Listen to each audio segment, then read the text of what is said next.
Bu oyun Interin Avrokuboklarda debüt görüşü idi. Stadiona giriş pulsuz olsa da bəzi sektorların boş qalması diqqətdən qaçmadı. Transfer bazarında fəallığı ilə seçilən və komandaya bir neçə yeni futbolçu qatan Inter bu maçda yenilərdən yalnız Marko Petrici strategiyyətində meydana buraxmışdı. Komandanın əsas hücumçusu və ölkə çempionatının bombardığı Xəqani Məmmədov isə məşqlərin birində zədələndiyindən bu oyunda iştirak etmirdi. Görüş Interin sürətli hücumları ilə başladı. Xüsusilə ölkə çempionu standart vəziyyətlər zamanı rəqibə həyəcanlı anlar yaşadırdı. İlk təhlükəli vəziyyət də məhz künc zərbəsindən sonra yarandı. Vladimir Levinin baş zərbəsi qeyri-dəqiq alındı. Az sonra Emin İmamaliyev qapıya zərbə indirsə də, bu epizodda top Walter Guglemana tuşkələrək meydandan çıxdı. Hücumlarına ara verməyən Inter futbolçularının ən real qol vəziyyəti isə künc zərbəsindən sonra yarandı. Amma Petr Zlatinovun zərbəsi qapı dirəyinə tuşkəldi.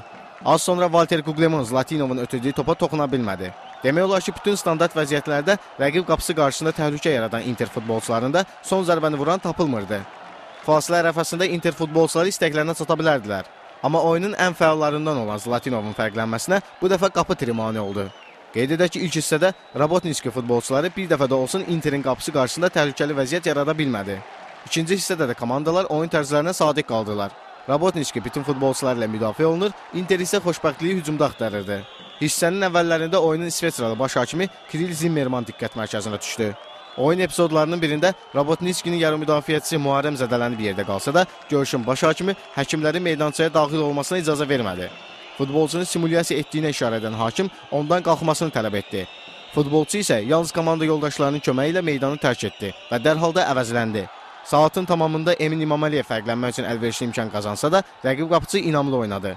Az sonra Elvin Əliyev hesab açmağa yaxın idi. Amma rəqib müdafiəçi son anda topun Elvinə çatmasına mane oldu.